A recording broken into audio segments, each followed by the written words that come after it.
Silêncio tem um som. Geralmente é pacífico. Mas na sala de tribunal 4B, naquela terça-feira de manhã, silêncio soava como uma lâmina de guilhotina esperando para cair. Grant Reynolds pensou o som ele ouviu era vitória. Ele riu, um latido frio, afiado de diversão, enquanto o martelo descia, selando um acordo de divórcio que deixou sua esposa, Natalie, com nada senão as roupas em suas costas. Ele virou-se para sua amante, sorrindo, pensando ele tinha conseguido o assalto perfeito de um casamento. Ele não viu o homem de cabelos grisalhos na última fila levantar-se. Ele não sabia que sua vitória era, na verdade, sua ordem de execução. E ele definitivamente não sabia quem o pai de Natalie realmente era. Grant Reynolds ajustou os punhos de seu terno italiano feito sob medida, capturando seu reflexo no vidro imaculado de seu escritório de canto. 34 anos de idade, vice-presidente sênior de vendas na Vanguard Logistics e, a partir de hoje, um homem livre. Ou ele seria até o meio-dia. Ele pegou seu telefone, discando o número que ele tinha memorizado melhor do que seu próprio número de segurança social. Está feito? A voz de Jessica ronronou do outro lado. Ela era mais jovem, mais afiada e muito mais exigente do que Natalie jamais foi. Jessica era um tubarão em Louboutins, o tipo de mulher que combinava com a ambição de Grant. Natalie? Natalie era uma Golden Retriever, leal, suave e, em última análise, chata. Indo para o tribunal agora, Grant disse observando o horizonte de Chicago. Meu advogado diz que é garantido. Nós temos o acordo pré-nupcial, nós temos a evidência de sua incompetência financeira e nós temos o juiz. Juiz Caldwell odeia casos de pensão alimentícia. Eu vou sair com a casa, a carteira e os carros. Natalie fica com a dívida daquela padaria falida que ela tentou iniciar. Jessica riu. Deus, você é cruel. Eu amo isso. Jantar no Le Monde hoje à noite para celebrar? Eu quero a mesa perto da janela. Reserve, Grant disse, encerrando a chamada. Ele pegou sua pasta. Ele se sentiu invencível.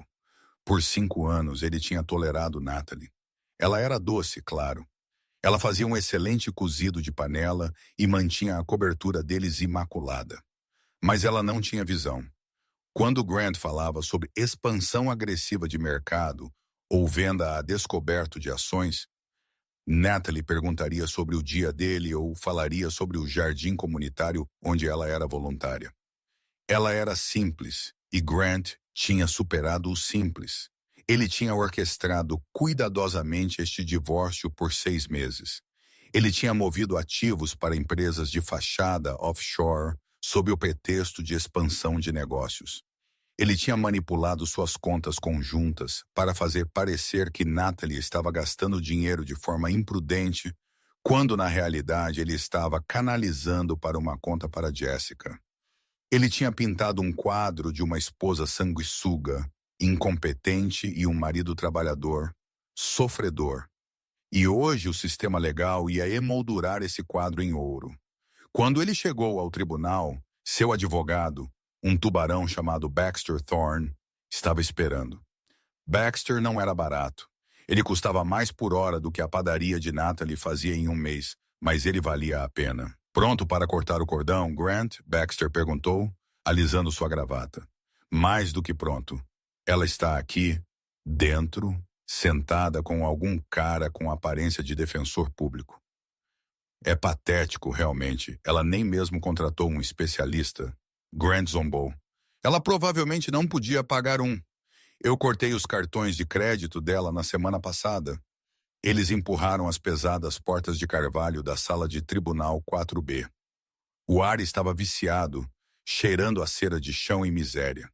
No lado esquerdo do corredor sentou-se Natalie. Ela usava um vestido cinza simples, seu cabelo puxado para trás em um coque bagunçado. Ela parecia cansada, menor do que ele se lembrava. Ao lado dela sentou-se seu advogado, um jovem que parecia ter acabado de sair da faculdade de Direito, atrapalhando-se com uma pilha de papéis que pareciam prontos para derramar. Olhe para eles, Grant sussurrou para Baxter, enquanto eles se sentavam à mesa de mogno. Cordeiros para o matadouro. Mas Grant perdeu um detalhe. Na última fila da galeria pública, sentado nas sombras, longe dos poucos funcionários entediados e estudantes de direito, sentou-se um homem mais velho. Ele usava um casaco de tweed que parecia ter 3 décadas de idade, remendado nos cotovelos. Ele segurava um boné chato em suas mãos, suas juntas nodulares com a idade. Ele parecia um zelador aposentado, ou talvez um fazendeiro que tinha entrado no prédio errado. Grant olhou para ele uma vez, o descartou como um ninguém e voltou sua atenção para o banco do juiz. Ele não tinha ideia de que o ninguém na última fila era a única pessoa na sala que realmente importava. Todos de pé, o oficial de justiça bradou. Juiz Caldwell entrou, suas vestes pretas esvoaçando. Ele era um homem conhecido por sua impaciência. Ele queria casos limpos, pautas esvaziadas e almoço na hora. Caso número 490. Reynolds versus Reynolds, o escrivão anunciou. Prossiga, Caldwell grunhiu, nem mesmo olhando para seu arquivo. Baxter Thorne levantou-se, abotoando sua jaqueta com um floreio. Sua honra, nós pretendemos provar que a ré, Sra. Natalie Reynolds, se envolveu em infidelidade financeira, negligência grosseira de bens conjugais e que, sob as estipulações do acordo pré-nupcial assinado 5 anos atrás, ela tem direito a 0 suporte conjugal. Natalie estremeceu. Grant viu isso, um pequeno tremor em seus ombros. Ele sorriu maliciosamente. O jovem advogado ao lado de Natalie levantou-se. Sua voz era trêmula. Sua honra. Minha cliente alega que o acordo pré-nupcial foi assinado sob coação e que os registros financeiros que o Sr. Reynolds está apresentando são, bem, eles são fabricados. Juiz Caldwell olhou por cima de seus óculos. Fabricados? Isso é uma acusação séria, conselheiro. Você tem prova? O jovem advogado embaralhou seus papéis, deixando cair uma página. Nós temos declarações da Sra. Reynolds sobre seus hábitos de gastos. Declarações não são registros bancários, Caldwell retrucou. Grant inclinou-se para trás em sua cadeira. Isso era muito fácil. Durante a próxima hora, Baxter Thorne desmantelou sistematicamente a vida de Natalie. Ele projetou planilhas nas telas do tribunal, mostrando saques massivos de suas contas conjuntas. Saques que Grant havia feito, mas rotulados como pessoal de Natalie. Ele mostrou contas de cartão de crédito para itens de luxo que Grant havia comprado para Jessica, alegando que Natalie os havia acumulado. Sra. Reynolds, Baxter trovejou, andando na frente da tribuna de testemunhas, onde Natalie agora sentava, tremendo. Você assinou ou não assinou por uma entrega de uma pulseira de diamante no valor de $12.000 em 14 de fevereiro? Eu assinei, Natalie sussurrou, sua voz mal audível. Mas não era para mim. Grant disse que era para a mãe dele. Objeção! Baxter gritou. Boato. O recibo está em seu nome. O item foi entregue em sua casa. E ainda assim você alega pobreza? Eu nunca mais a vi, Natalie gritou, lágrimas brotando em seus olhos. Ele pegou. Provável história, Baxter zombou, virando-se para o juiz. Sua honra? Ela é uma gastadora que agora está tentando difamar um empresário de sucesso para garantir um salário que ela não ganhou. Grant observou Natalie chorar. Ele não sentiu pena. Ele sentiu aborrecimento. Pare de chorar e apenas assine os papéis, ele pensou. Você está se envergonhando. Durante tudo isso, o velho na última fila não se moveu. Ele sentou-se imóvel como uma estátua, seus olhos fixos no pescoço de Grant. Se Grant tivesse se virado, ele poderia ter notado que os olhos do velho não eram os olhos lacrimejantes de um aposentado. Eles eram pederneira fria e dura, os olhos de um homem que tinha encarado lobos. Sr. Reynolds, o juiz se dirigiu a Grant. Sahib, Tuyardkan. Você está solicitando a propriedade total da casa conjugal? Grant levantou-se, projetando sua melhor e mais honesta voz executiva. Sim, Sua Honra. Eu a comprei. Eu paguei a hipoteca. Natalie, ela se dedicava a hobbies. Ela nunca contribuiu para as finanças domésticas de uma maneira significativa. Eu cuidei da sua mãe quando ela estava doente. Natalie disparou da mesa de defesa. Eu reformei aquela casa com minhas próprias mãos. Ordem, juiz Caldwell bateu seu martelo. Senhora Reynolds, controle-se ou eu farei com que seja removida. Natalie recuou derrotada. Seu jovem advogado deu um tapinha em seu braço impotente. Já ouvi o suficiente, juiz Caldwell disse, verificando seu relógio. Eram de 45. A evidência é esmagadora. O peticionário, Sr. Reynolds, forneceu documentação concreta. A ré forneceu lágrimas. Grant sentiu uma bolha de riso subindo em seu peito. Estava acontecendo. Eu estou decidindo a favor do peticionário, Caldwell anunciou. O acordo pré-nupcial é mantido. Os bens conjugais, incluindo a propriedade na 450 Highland Avenue, são concedidos ao Sr. Reynolds. Nenhuma pensão alimentícia é concedida. Cada parte arcará com seus próprios custos legais. Foi um aniquilamento total.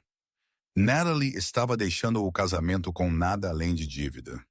Grant virou-se para Baxter e apertou sua mão vigorosamente. Então ele olhou para Natalie. Ela estava chorando silenciosamente, com a cabeça entre as mãos. E foi quando Grant cometeu seu erro. Ele soltou uma risada. Não foi apenas um riso abafado. Foi uma gargalhada alta e vitoriosa que ecoou nos tetos altos. Melhor sorte da próxima vez, Nat, ele disse, sua voz carregando pela sala silenciosa. Talvez encontre um marido que goste de cupcakes velhos. Ele virou-se para pegar sua pasta, pronto para sair para sua nova vida. Com licença. A voz veio do fundo da sala. Não era alta, mas tinha uma sonoridade que parou todos em seus passos. Soava como cascalho rangendo sob uma bota pesada. Grant virou-se. O juiz olhou para cima, irritado. O velho do casaco de tweed estava de pé. Ele segurava seu boné chato em uma mão. Ele caminhou lentamente em direção ao corrimão que separava na galeria do piso do tribunal. Quem é você? Juiz Caldwell exigiu. Esta é uma sessão fechada. Espectadores devem permanecer em silêncio. Eu não sou um espectador, o velho disse. Ele abriu o pequeno portão de madeira e pisou no chão do tribunal. O oficial de justiça alcançou seu cinto, dando um passo à frente para interceptar. Senhor, você precisa recuar, o oficial de justiça alertou. O velho ignorou o oficial de justiça. Ele passou direto por Grant, ignorando-o completamente, e parou na frente de Natalie. Ele colocou uma mão pesada e calejada em seu ombro trêmulo. Você terminou de chorar, passarinho? O velho perguntou gentilmente. Natalie levantou os olhos arregalados. Papai, o que você está fazendo aqui? Eu te disse para não vir. Eu não queria que você visse isso, Grant piscou. Papai? Ele olhou para o velho novamente. Ele sabia que o pai de Natalie se chamava Arthur. Natalie o havia mencionado algumas vezes. Disse que ele vivia em uma fazenda em Wyoming. Mantinha-se isolado. Grant tinha assumido que ele era algum peão quebrado ou um fazendeiro falido. Ele nunca se incomodou em conhecê-lo. Por que ele o faria? Grant Reynolds não perdia tempo com ninguém de estados distantes. Eu perguntei quem você é. Juiz Caldwell trovejou, seu rosto ficando vermelho. Oficial de justiça, remova este homem. O velho virou-se para encarar o juiz. Ele não parecia intimidado, ele parecia entediado. Meu nome, o velho disse, sua voz projetando-se claramente sem o microfone, é Arthur Sterling. E eu acredito, juiz Caldwell, que você está sentado em uma cadeira que minha fundação pagou. A sala ficou em silêncio mortal. Grant franziu a testa. Sterling era um nome comum. Juiz Caldwell congelou. Ele semicerrou os olhos para o homem. Arthur? Sterling? E? Arthur continuou, alcançando em seu casaco esfarrapado e puxando um pedaço de papel dobrado. Eu também sou o homem que detém o principal ônus sobre a propriedade que você acabou de conceder a este cavalheiro. Ele gesticulou preguiçosamente para Grant. O que ele está falando? Grant sibilou para Baxter. Baxter estava olhando para o velho, seu rosto perdendo a cor. Grant, cale a boca. Por quê? Porque Baxter sussurrou, sua voz tremendo. Se esse é o Arthur Sterling, estamos em apuros muito profundos. Senhor Sterling, a voz do juiz Caldwell havia mudado. A arrogância havia desaparecido, substituída por um tom cauteloso, quase temeroso. Eu não estava ciente de que você estava em Chicago ou que tinha alguma relação com este caso. Eu tento manter um perfil baixo, Arthur disse, caminhando em direção ao banco. Ele jogou o papel dobrado na mesa do juiz. Eu prefiro meu rancho. Vacas não mentem, ao contrário de advogados. Ele lançou um olhar para Baxter Thorne, que de repente parecia querer rastejar debaixo da mesa. Qual é o significado disso? Grant exigiu, seu temperamento inflamando. Ele não ia deixar algum fazendeiro geriátrico arruinar seu momento. O caso está encerrado. O juiz já decidiu. Arthur virou-se para Grant. Pela primeira vez, Grant viu toda a força do homem. Arthur não era alto, mas tinha uma presença que sugava o oxigênio da sala. Era o tipo de poder que não precisava gritar. O caso, Arthur disse calmamente, foi decidido com base nas informações fornecidas. Informações fraudulentas. Fraude? Grant zombou. Tudo que eu apresentei é legítimo, é? Arthur perguntou. Você apresentou uma escritura da casa na 450 Highland Avenue. Você alegou que a comprou. Eu comprei. Eu paguei o adiantamento. Você pagou o adiantamento de um empréstimo, Arthur corrigiu. Um empréstimo garantido por um fiador. Você já leu as letras miúdas dessa hipoteca, filho? Grant hesitou. Ele não havia lido. Ele apenas assinou onde o corretor lhe disse para assinar. O fiador, Arthur disse, era Sterling Land and Trust. Grant revirou os olhos. E daí? Isso é um banco? Não, Arthur sorriu. Uma torção seca e sem humor dos lábios. Esse sou eu. Um suspiro coletivo percorreu as poucas pessoas na sala. Arthur virou-se de volta para o juiz. Sua honra, 5 anos atrás, eu dei à minha filha um presente de casamento. Eu silenciosamente apoiei o empréstimo de sua casa através de meu fundo fiduciário privado. No entanto, havia uma cláusula no acordo de garantia. Cláusula Besser-Quater. No caso de dissolução conjugal, iniciada pelo codevedor devido à infidelidade ou má-fé, o saldo principal total torna-se imediatamente devido e a propriedade reverte para o fiador até que a dívida seja satisfeita. Arthur olhou para Grant. Você não possui aquela casa, garoto. Você me deve 1,2 milhão. Imediatamente. Grant sentiu o sangue escorrer de seu rosto. Isso não é possível. O banco nunca disse, eu sou o dono do banco, seu imbecil. Arthur disse casualmente. Grant olhou para Baxter. Isso é verdade? Baxter estava freneticamente rolando um documento em seu tablet. Eu perdi. Estava enterrado nas divulgações do subscritor. Parece vinculativo, Grant. Mas isso não é tudo, Arthur continuou, aproveitando o momento. Ele caminhou até a mesa de defesa e parou ao lado de Natalie, colocando um braço protetor em torno dela. Veja, Natalie é uma garota modesta. Ela queria casar por amor. Ela não queria um homem que queria o dinheiro dela. Então, quando ela te conheceu, ela me pediu para manter seu fundo fiduciário em segredo. Fundo fiduciário? Grant engasgou. Ela trabalhava em uma biblioteca. Ela tentou abrir uma padaria e falhou. Ela não falhou, Arthur corrigiu. Eu a fechei porque queria que ela voltasse para Wyoming. Mas isso é negócio de família. Quanto ao dinheiro, Natalie é a única beneficiária da propriedade Sterling Copper. Os joelhos de Grant realmente cederam. Ele teve que se segurar na mesa. Sterling Copper. Era um dos maiores conglomerados de mineração da América do Norte. Se Natalie era a herdeira, ela não era apenas rica, ela era milionária. Estamos falando de jatinho particular, milionária. E ele a havia acabado de se divorciar por algumas centenas de milhares de dólares e uma amante que trabalhava em um balcão de maquiagem. Agora, Arthur disse, sua voz caindo uma oitava, tornando-se perigosa. Você tentou deixar minha filha desamparada. Você a zombou. Você riu dela. Você a traiu.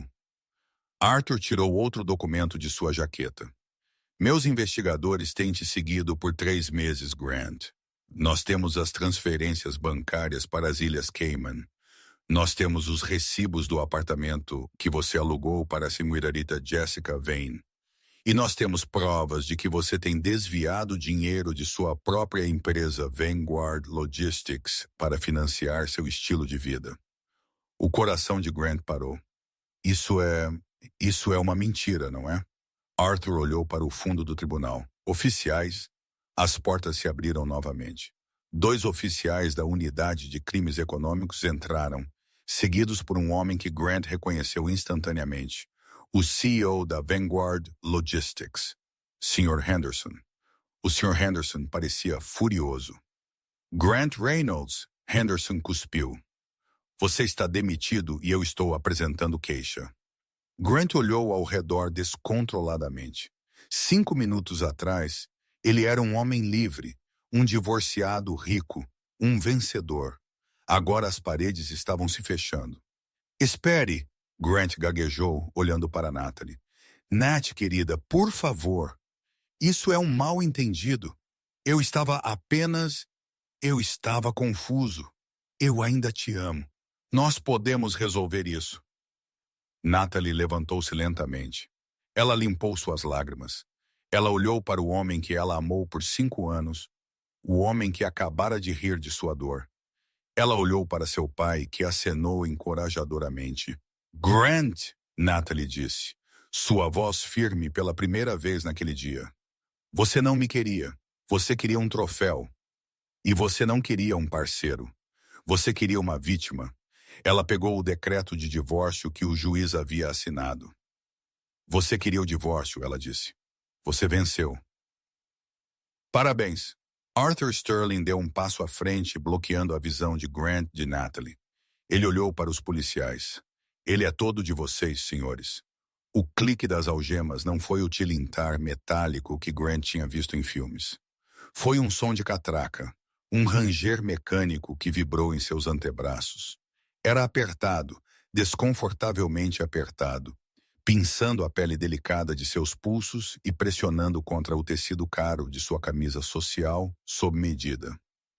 Grant Reynolds, o oficial resmungou, sua voz entediada como se ele fizesse isso 10 vezes antes do café da manhã. Você está preso por furto qualificado, fraude eletrônica e desvio de dinheiro. Você tem o direito de permanecer em silêncio. Grant não conseguiu ouvir o resto. Seus ouvidos zumbiam. Um zumbido agudo, como um apito de cachorro, abafou a leitura de seus direitos. Ele olhou ao redor da sala do tribunal, seus olhos arregalados e frenéticos, procurando uma saída, uma brecha, um botão de reset. Baxter!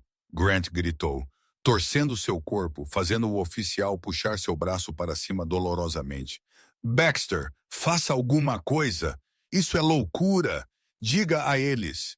Baxter Thorne, o advogado que estava sorrindo sarcasticamente apenas 20 minutos atrás, estava ocupado enfiando papéis em sua pasta. Ele nem sequer olharia Grant nos olhos. Não posso representá-lo em um caso criminal, Grant, Baxter murmurou, fechando sua pasta. Eu sou um advogado de direito da família e, francamente, considerando que você mentiu para mim sobre seus bens e usou minha empresa para facilitar a fraude, você receberá notícias do meu provedor de seguro contra erros profissionais. Não me ligue. Baxter saiu. Ele não olhou para trás. O rato foi o primeiro a fugir do navio afundando. Grant foi empurrado para a frente. Ele tropeçou, seus sapatos italianos de couro polido escorregando no chão de linóleo. Ele levantou os olhos e viu o Sr. Henderson, o CEO da Vanguard Logistics. Henderson era um homem que Grant idolatrava, um homem que Grant imitava. Henderson, Grant implorou, Arthur Sterling está mentindo. Ele é louco. Você me conhece. Eu sou seu maior ganhador. Eu trouxe as contas caóticas. Eu sou a razão pela qual nossos números do terceiro trimestre aumentaram. O rosto de Henderson era uma máscara de raiva roxa. Ele entrou no espaço pessoal de Grant. Perto o suficiente para Grant sentir o cheiro de café em seu hálito. Você é a razão, Henderson sibilou, que a SEC está atualmente invadindo meu escritório. Você é a razão pela qual tenho auditores destruindo 5 anos de livros. Você não apenas trouxe números, Grant. Você estava fraudando os livros. Arthur Sterling não apenas chamou a polícia. Ele enviou uma equipe de contabilidade forense para meu conselho de administração esta manhã. Henderson cutucou um dedo no peito de Grant. Você desviou 3 milhões de dólares do topo dos contratos de logística. Você pensou que não notaríamos porque você escondeu isso no fundo de excedentes de remessa diversos. Mas você ficou ganancioso. A boca de Grant abriu e fechou. Eu ia pagar de volta. Era um empréstimo, um investimento. Foi roubo, Henderson cuspiu. Espero que você apodreça. Os oficiais arrastaram Grant em direção à saída. Ao passarem pela mesa do autor, Grant viu Arthur Sterling ajudando Natalie a vestir seu casaco. Natalie parecia diferente. Por anos, Grant a havia visto como um fardo, uma mulher simples e comum que não entendia sua genialidade. Mas agora, vendo-a ao lado de um magnata bilionário da indústria, envolvida na aura protetora de seu pai, ela parecia majestosa. Ela parecia intocável. Ela não o olhou com ódio. Ela não o olhou com raiva. Ela o olhou com pena. E isso doeu mais do que as algemas. Grant choramingou. Arthur Sterling deu um passo à frente dela novamente, um escudo humano de tweed e vontade de ferro. Tire-o da minha vista, Arthur ordenou aos oficiais. A caminhada do tribunal até a viatura policial foi a milha mais longa da vida de Grant. Ele esperava uma saída privada. Esperava discrição. Afinal, este era um tribunal civil. Mas Arthur Sterling não fazia as coisas pela metade. Quando as portas duplas do tribunal se abriram, os flashes de luz o cegaram. Havia câmeras em todos os lugares. Notícias locais, jornais de negócios, até alguns paparazzi. A palavra Sterling atraía a imprensa como sangue atrai tubarões. A manchete não era apenas vendedor local preso. A manchete era genro do magnata da mineração, Arthur Sterling, preso por fraude multimilionária. Sr. Reynolds, é verdade que você desviou dinheiro para financiar uma amante? Grant, olhe aqui. Você sabia que sua esposa era uma herdeira? Sr. Reynolds, você vai se declarar culpado? Grant abaixou a cabeça, tentando esconder o rosto com o ombro. Mas era inútil. As imagens estavam sendo capturadas a 10 quadros por segundo. A imagem do homem arrogante e risonho do tribunal havia sumido, substituída por um criminoso suado e aterrorizado sendo empurrado para o banco traseiro de um carro de polícia. A porta bateu. O interior do carro cheirava a suor velho e desinfetante. A grade de arame o separava dos oficiais na frente. Enquanto o carro se afastava, Grant olhou pela janela. Ele viu Natalie e seu pai descendo os degraus do tribunal. Eles não estavam cercados pela imprensa. Os repórteres deram a Arthur um amplo espaço, respeitosos e temerosos. Uma limusine preta e elegante parou no meio-fio. Um motorista abriu a porta. Natalie entrou.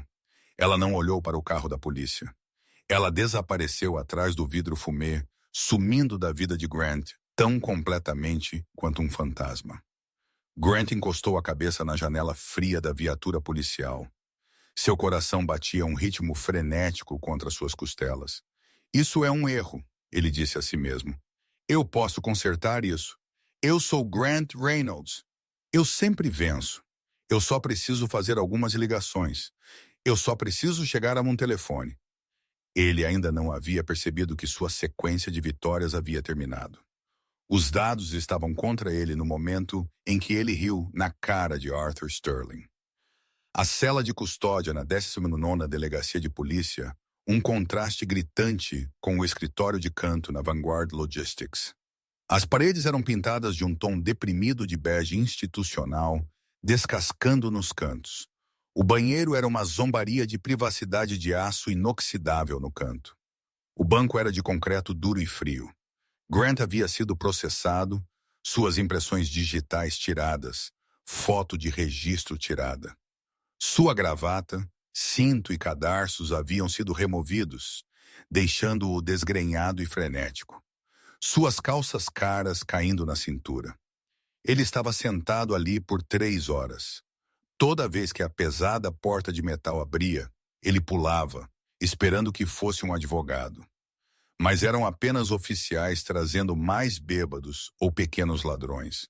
Finalmente, um oficial bateu nas grades. Reynolds, você tem sua ligação. Faça valer a pena.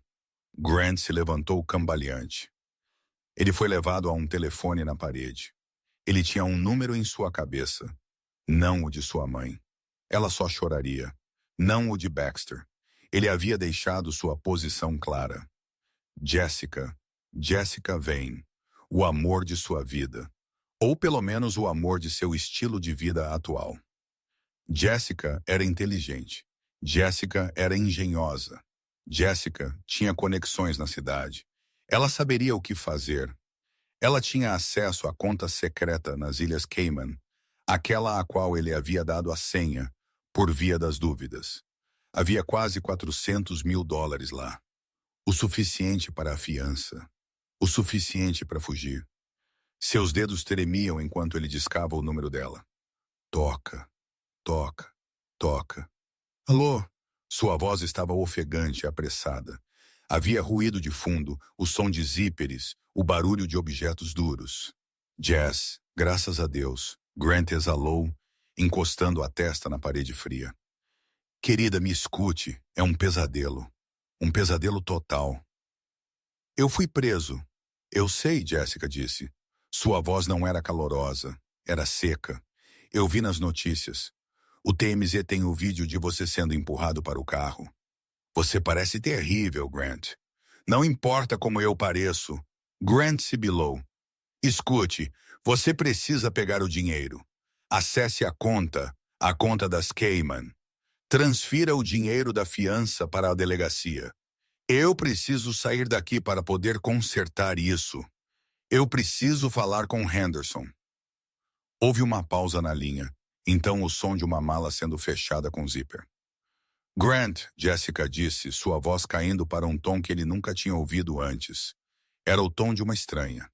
Não consigo acessar a conta das Cayman. O quê? Por quê? Você esqueceu a senha? É. Não, Grant, eu não esqueci a senha. A conta está congelada. Grant sentiu o sangue sumir de sua cabeça. Congelada? Isso é impossível. É offshore. É indetectável. Nada é indetectável quando Arthur Sterling está envolvido, Jessica disse. Recebi uma ligação há 1 hora do FBI. Eles sinalizaram a conta como produto de atividade criminosa. Se eu tentar tocar 1 centavo dela, serei cúmplice de peculato. Eles congelaram tudo, Grant. A conta conjunta. Os cartões, até o aluguel deste apartamento está sendo contestado. Amor, calma, Grant implorou, pânico subindo em sua garganta como Billy. Nós podemos lutar. Eu tenho outros bens. Eu tenho a carteira. Você não tem nada, Jessica retrucou. Acabei de desligar o telefone com meu advogado. Você sabe quem é Arthur Sterling? Ele não é apenas rico, Grant. Ele é o tipo de rico que faz pessoas desaparecerem. Ele é o tipo de rico que compra o banco que detém sua hipoteca. Você foi para a guerra com uma potência nuclear com uma pistola d'água. Jess, por favor, eu preciso de você. Eu estou em uma cela. E eu estou no aeroporto, Jessica disse friamente. O mundo parou de girar. Aeroporto. Para onde você vai? Tulum, ela disse. Minha irmã está lá. Comprei uma passagem só de ida, com meu próprio cartão, antes que eles pudessem congelar isso também. Estou indo embora, Grant. Indo embora, mas nós deveríamos estar juntos. Eu fiz isso por nós. Eu consegui o divórcio por nós. Jessica riu. Foi um som cruel e vazio que o lembrou dolorosamente de sua própria risada no tribunal. Você fez isso por você, Grant, porque você é um narcisista. Eu gostava das viagens. Eu gostava das joias. Eu gostava da cobertura. Mas eu não vou te visitar na prisão federal. Eu tenho 26 anos. Eu tenho uma vida para viver. E não vou vivê-la como a namorada de um criminoso falido e condenado. Jessica, não se atreva. Adeus, Grant. Não me ligue novamente. Se o fizer, contarei aos federais sobre a caixa de segurança que você tem em Jersey. Clique. A linha morreu. Grant ficou ali, segurando o receptor, o tom de descagem zumbindo em seu ouvido como uma vespa. Ele olhou para o grafite arranhado na caixa de metal do telefone. Jessica, a mulher por quem ele destruiu seu casamento. A mulher por quem ele desviou milhões. A mulher que ele pensara ser sua alma gêmea. Ela não o tinha apenas deixado. Ela havia fugido do país horas após sua prisão.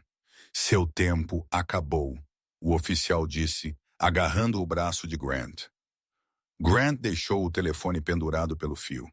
Ele voltou para sua cela como um zumbi. Ele sentou-se no banco de concreto e colocou a cabeça entre as mãos. Pela primeira vez, a realidade da situação realmente o atingiu. Não era apenas um revés legal, era uma aniquilação total. Ele pensou em Natalie. Ele se lembrou de chegar tarde do trabalho, jantar com Jessica, encontrar Natalie adormecida no sofá com um prato de comida fria, embrulhada em papel alumínio esperando por ele. Ele se lembrou de como ela costumava esfregar seus ombros quando ele estava estressado com as cotas. Ele se lembrou de como ela nunca pedia nada caro, apenas seu tempo. Ele havia jogado isso fora. Para quê? Por uma mulher que o abandonou no segundo em que o cartão de crédito foi recusado. Por uma carreira que agora estava encerrada. Por uma reputação que estava em farrapos. E a pior parte absoluta era a percepção de quem Natalie realmente era. Ele passou 5 anos pensando que era o prêmio. Ele pensou que era o executivo de sucesso carregando o peso morto de uma garota simples de cidade pequena. Ele a havia desprezado. Ele a havia tratado com condescendência. O tempo todo ela estava sentada em um império de cobre.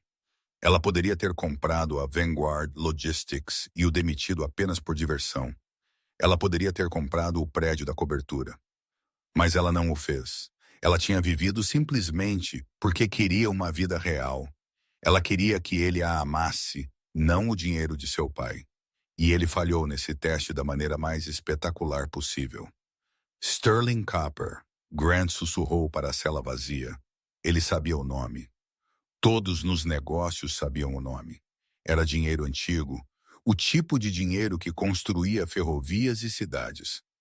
Arthur Sterling era uma lenda, um recluso que notoriamente desprezava o brilho de Wall Street. Grant lembrou de uma conversa de 3 anos atrás. Natalie havia lhe perguntado: Grant, se eu perdesse tudo, se eu não pudesse trabalhar, se eu estivesse doente, você ainda ficaria? Ele se lembrou de rir e dizer: não seja dramática, Nat, claro. Mas ele estava verificando seus e-mails enquanto dizia isso. Ela deve ter sabido então, ela deve ter o testado. A porta da cela bateu no corredor. Alguém estava gritando sobre seus direitos. Grant deitou-se no banco duro, encolhendo-se em uma bola. Ele não tinha advogado, ele não tinha emprego, ele não tinha amante, ele não tinha casa. Ele tinha 1,2 milhão de dólares em dívidas com seu ex-sogro e ele estava enfrentando 10 a 15 anos em uma penitenciária federal. Ele fechou os olhos. A imagem de Arthur Sterling, de pé na sala do tribunal, se repetia em sua mente. Eu sou o homem que detém o principal ônus. Grant Reynolds percebeu então que ele não havia apenas perdido um caso de divórcio. Ele havia caído em uma armadilha que havia sido montada anos atrás. Uma armadilha projetada para um homem exatamente como ele. Uma armadilha para um homem que valorizava o ouro acima da lealdade. E a armadilha havia se fechado. 3 meses haviam se passado desde que os flashes de luz cegaram Grant Reynolds nos degraus do tribunal. 3 meses de detenção federal no Metropolitan Correctional Center. O MCC era uma fortaleza de concreto e miséria no coração do centro de Chicago. Era um arranha-céu triangular projetado para evitar fugas, mas para Grant era uma tumba. As vistas do alto que ele costumava cobiçar de seu escritório de canto agora eram apenas fendas de céu vistas através de fendas de 5 polegadas no vidro fosco de sua cela. Ele teve a fiança negada. O juiz citou um risco significativo de fuga e tentativas de acessar contas offshore associadas a empreendimentos criminosos. A tentativa de Jessica de fugir para Tulum se voltou espetacularmente contra ele. Isso o pintou como um homem com um plano de fuga, embora ele tivesse sido abandonado. Grant havia perdido 20 libras. Seu cabelo, antes arrumado com pomada cara, estava comprido e oleoso. Os ternos sob medida foram substituídos por um macacão laranja brilhante que irritava sua pele. Mas a degradação física não era nada comparada à tortura psicológica. Ele teve muito tempo para pensar, tempo para reviver cada momento dos últimos 5 anos. Tempo para perceber que cada movimento que ele fez, que ele pensou ser uma estratégia brilhante, era na verdade um passo em direção a um precipício. Era uma tarde de terça-feira, chuvosa, a julgar pela luz cinzenta que filtrava no bloco de celas, quando o guarda bateu em sua porta. Reynolds, visita legal. Grant animou-se. Ele havia sido designado um defensor público, uma mulher apressada chamada Sra. Higgins, que cheirava a cigarros e desespero. Ela estava tentando conseguir um acordo de delação premiada para ele, mas a promotoria não cedia. Queria a cabeça dele em um poste para satisfazer os acionistas da Vanguard Logistics. Ele arrastou-se pelo corredor, suas algemas tilintando. Ele foi levado para uma sala pequena e estéril, dividida por uma espessa vidraça à prova de balas. Ele sentou-se esperando ver a Sra. Higgins com suas pastas transbordando. Ele não viu a Sra. Higgins sentada do outro lado do vidro, postura impecável, mãos cruzadas na borda de metal. Estava Arthur Sterling. Grant congelou, sua respiração presa na garganta. Arthur parecia exatamente o mesmo que no tribunal. Jaqueta de tweed, boné chato na mesa, olhos como pederneira polida. Ele não parecia zangado. Ele parecia um homem inspecionando um poste de cerca que havia apodrecido. "Sente-se, Grant", Arthur disse. Sua voz estava ligeiramente abafada pelo vidro, mas ainda carregava aquela autoridade inegável. Grant sentou-se. Ele sentiu uma súbita e desesperada vontade de chorar, de implorar, de gritar. Mas ele se conteve. Ele ainda tinha um fiapo de orgulho, embora estivesse esfarrapado. "O que você está fazendo aqui?" Grant perguntou, sua voz rouca de desuso. "Você veio para se gabar? Para ver o animal no zoológico?" Arthur balançou a cabeça lentamente. "Eu não tiro prazer disso, filho. O desperdício sempre me incomoda. E você é um profundo desperdício de potencial." "Você me arruinou?" Grant cuspiu, inclinando-se para o vidro. "Você me armou aquela armadilha com o ônus da casa. Você sabia, você planejou." "Eu planejei para contingências", Arthur corrigiu. "Há uma diferença. Quando eu assinei aquela garantia para a casa, eu esperava nunca ter que usá-la. Eu esperava que você fosse o homem que Natalie pensava que você era. Eu esperava que você fosse um parceiro para ela. Um protetor." Arthur inclinou-se. Você sabe por que eu nunca te contei sobre o dinheiro, sobre a fortuna Sterling Copper? Porque você é um velho avarento paranoico, Grant zombou. Não, porque o dinheiro age como uma lupa, Arthur disse suavemente. Se um homem é gentil, o dinheiro permite que ele seja um filantropo. Se um homem é ganancioso, o dinheiro o transforma em um monstro. Eu queria ver quem você era sem a lente da minha riqueza distorcendo a visão. Grant desviou o olhar. Bem, você viu. Eu vi, Arthur concordou. Mas aqui está a parte que você não sabe. A parte que pode te manter acordado à noite aqui dentro. Arthur alcançou o bolso de sua jaqueta. Por um segundo, Grant estremeceu, lembrando-se dos documentos que Arthur havia tirado no tribunal. Mas desta vez, Arthur simplesmente tirou uma foto. Ele a segurou contra o vidro. Era uma foto de Grant, 3 anos atrás, apertando a mão de um homem de terno cinza. Foi o dia em que Grant havia garantido seu primeiro investidor massivo para um projeto paralelo, uma empresa de consultoria de logística que ele estava tentando lançar. Aquele investidor havia lhe dado $50 mil em capital inicial, dinheiro que Grant havia eventualmente canalizado para seu caso com Jessica. Você se lembra do Sr. Silas? Arthur perguntou. Sim, Grant disse confuso. Ele era um investidor anjo. Ele gostou da minha proposta. O Sr. Silas trabalha para mim, Arthur revelou. Ele gerencia minhas doações de caridade. O queixo de Grant caiu. Eu te dei aquele dinheiro, Grant, Arthur disse. Eu vi que você estava inquieto. Eu vi que você queria construir algo seu. Natalie me disse que você se sentia sufocado na Vanguard. Então, através de um intermediário, eu te dei $50 mil, sem amarras. Eu queria ver o que você faria com uma vantagem. Grant sentiu a sala girar. Isso? Aquele era seu dinheiro? Foi um teste, Arthur disse. Se você o tivesse usado para construir o negócio, para trabalhar duro, para criar algo real, eu teria revelado tudo. Eu teria te recebido no Império Sterling.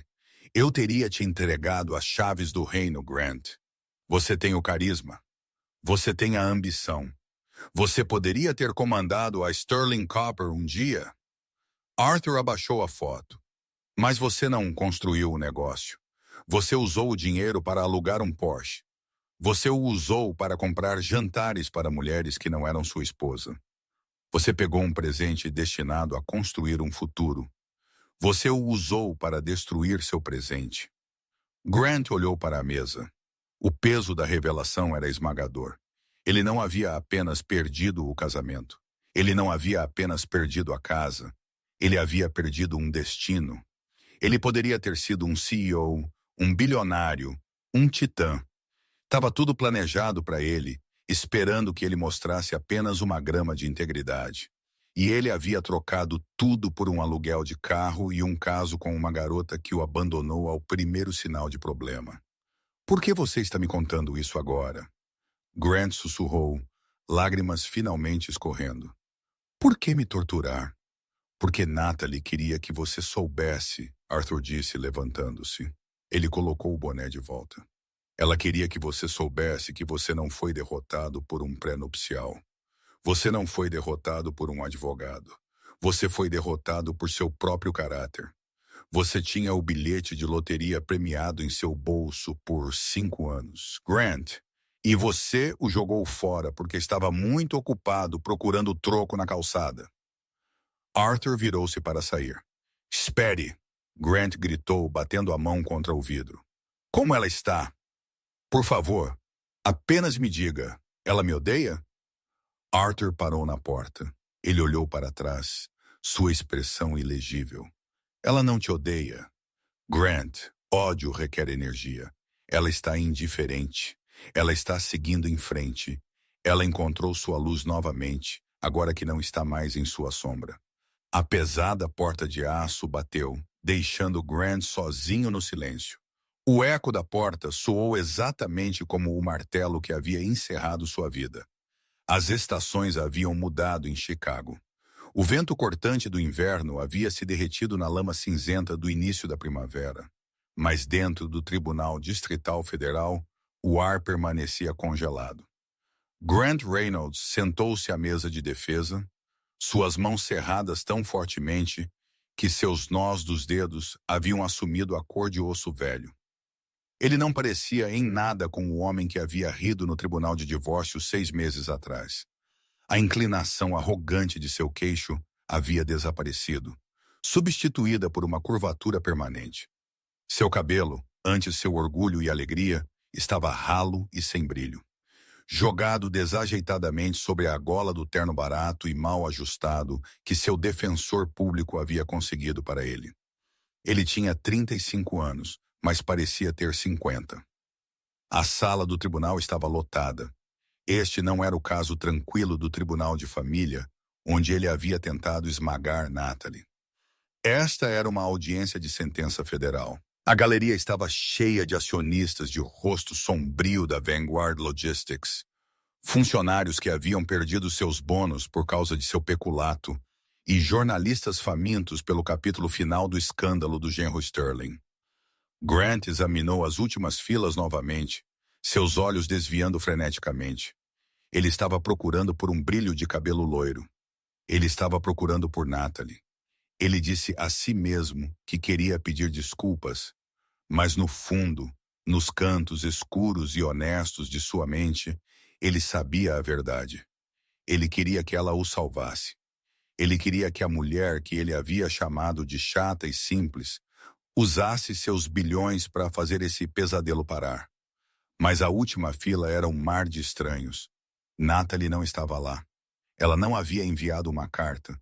Ela não havia enviado um advogado. Ela nem sequer havia enviado uma maldição. Ela simplesmente o havia apagado. Todos de pé, o oficial de justiça bradou, sua voz ecoando nas paredes de Mogno. A juíza Holloway entrou. Ela era uma mulher formidável, com cabelo grisalho de aço e olhos que haviam visto toda a variedade de ganância humana. Ela sentou-se, ajustou seus óculos e olhou para Grant como se ele fosse uma mancha em uma bancada impecável. Sr. Reynolds, a juíza Holloway começou, sua voz calma e aterrorizante. Ouvimos as declarações da acusação. Vimos a contabilidade forense. Você se declarou culpado de 3 acusações de fraude eletrônica, uma acusação de peculato e uma acusação de lavagem de dinheiro. Ela fez uma pausa, deixando as acusações parar no ar. Em meus 20 anos no banco, ela continuou, inclinando-se para a frente, eu vi homens roubar por desespero. Eu vi homens roubar para alimentar suas famílias. Mas você, Sr. Reynolds, você roubou por arrogância. Você roubou porque acreditava ser mais inteligente do que todos na sala. Você olhou para uma esposa que lhe ofereceu lealdade e você viu um degrau. Você olhou para uma empresa que lhe deu uma carreira e você viu um cofrinho. Grant estremeceu. Cada palavra parecia um golpe físico. Seu advogado pediu clemência, a juíza Holloway disse, olhando para o exausto defensor público ao lado de Grant. Ele argumenta que esta é sua primeira ofensa, que você perdeu sua reputação. Mas eu não vejo remorso em você, Sr. Reynolds. Eu vejo apenas arrependimento por ter sido pego. Grant tentou se levantar, dizer algo, mas suas pernas pareciam de chumbo. Sua honra, Ele engasgou. Levante-se, ela ordenou. Grant se levantou cambaleante, balançando ligeiramente. Grant Reynolds, pelos crimes cometidos contra a Vanguard Logistics e a manipulação financeira fraudulenta de bens conjugais, eu o sentencio a 12 anos em uma instituição correcional federal. Um suspiro percorreu a galeria. 12 anos. Era pesado.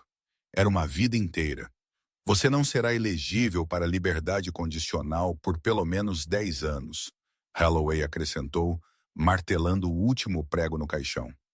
Além disso, você é ordenado a pagar restituição no valor de 4,2 milhões. Seus salários serão penhorados pelo resto de sua vida profissional até que esta dívida seja paga às vítimas e ao Sterling Trust. Bang! O martelo desceu. O som era final. Era o som de uma porta pesada batendo no mundo que Grant Reynolds costumava conhecer. Levem-no embora, a juíza disse, já abrindo o próximo processo. Enquanto os marshals do juiz se aproximavam, algemando as mãos de Grant nas costas, ele olhou uma última vez para as portas do tribunal.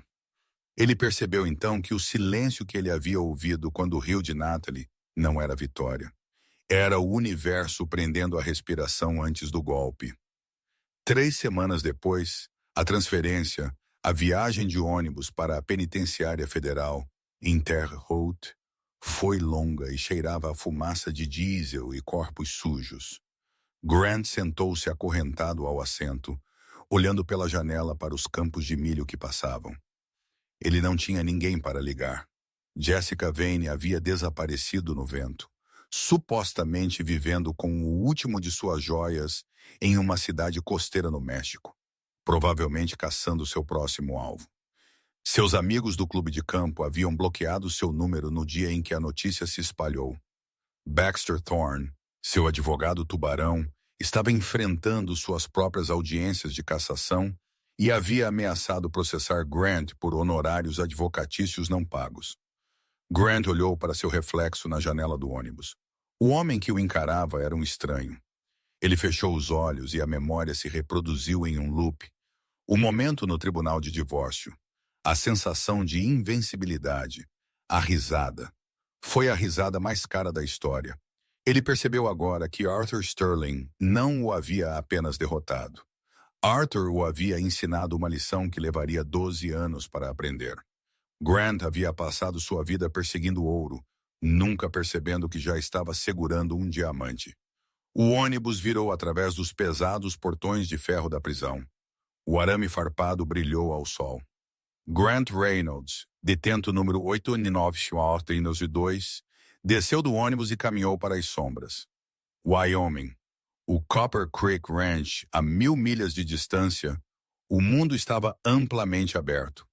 O sol estava apenas crestas sobre os picos irregulares das montanhas Grand Teton, lançando um brilho dourado através do vale.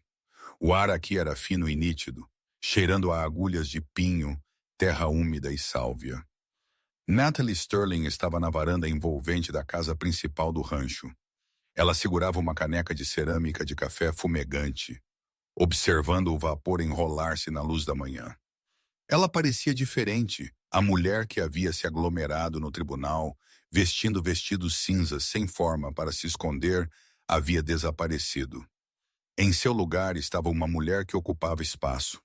Ela usava jeans escuro justo, botas de montaria de couro que estavam arranhadas de trabalho real e um casaco de lã grosso.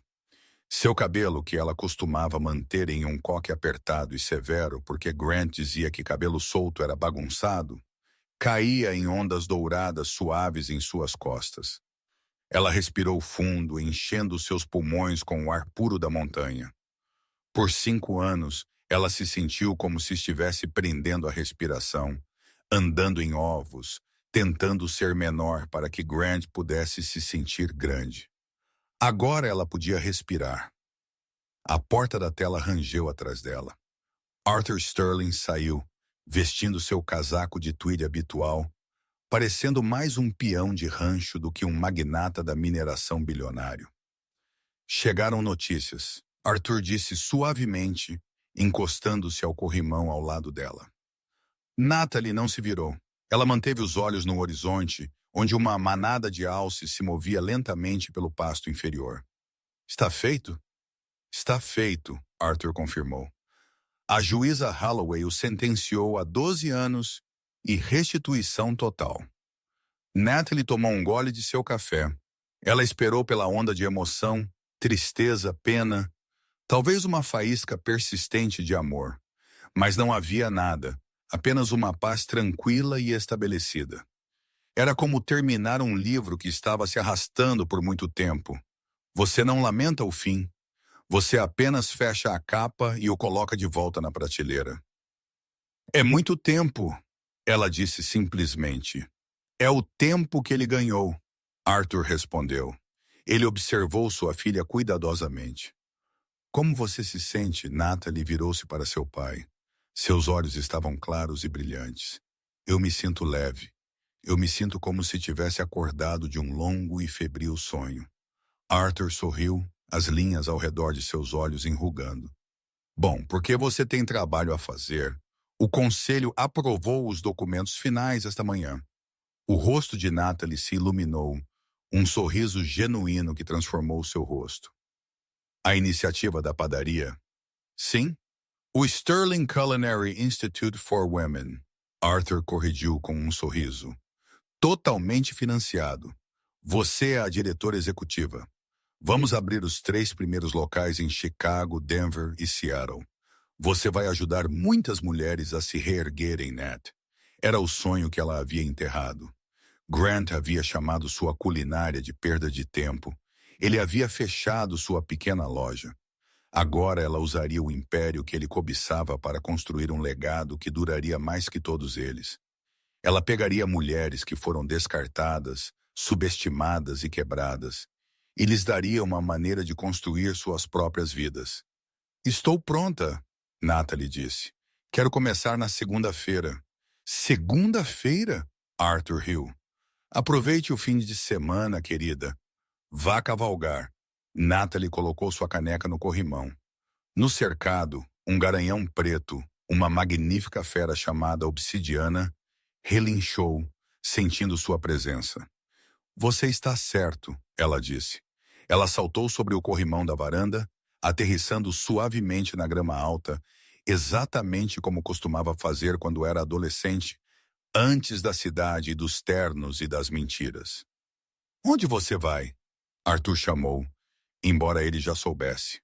Para o cume, ela gritou de volta, entrando em corrida. Eu quero ver a vista do topo. Ela correu em direção aos cavalos, sua risada carregada pelo vento. Não era uma risada abafada e educada. Era um som alto, alegre e desinibido que ecoava nas montanhas. Grant Reynolds estava sentado em uma caixa de concreto de 6x8, olhando para uma parede cinza. Mas Natalie Sterling estava voando. Ela esporeou o garanhão em um galope, atravessando as planícies abertas de Wyoming, cavalgando em direção a um futuro que era finalmente, completamente dela. E essa é a história de como Grant Reynolds aprendeu a lição mais difícil de todas. Você nunca sabe quem está realmente sentado no fundo da sala do tribunal. Grant pensou que havia vencido o jogo, mas ele não percebeu que estava jogando contra um homem que possuía o tabuleiro. Ele perseguiu ouro de tolo e perdeu um diamante, provando que a arrogância é o luxo mais caro do mundo. Natalie não apenas se vingou, ela recuperou sua vida, lembrando-nos que às vezes a melhor vingança não é o ódio. É prosperar sem as pessoas que te atrasaram. Se você gostou desta história de karma, traição e justiça, por favor, esmague esse botão de curtir. Isso realmente ajuda o canal a crescer. Não se esqueça de compartilhar este vídeo com um amigo que adora um bom drama. E clique em inscrever-se com o sino de notificação ativado para que você nunca perca uma história. Teremos uma história de vingança louca na próxima semana, envolvendo um bilhete de loteria e um noivo fugitivo que você não vai querer perder.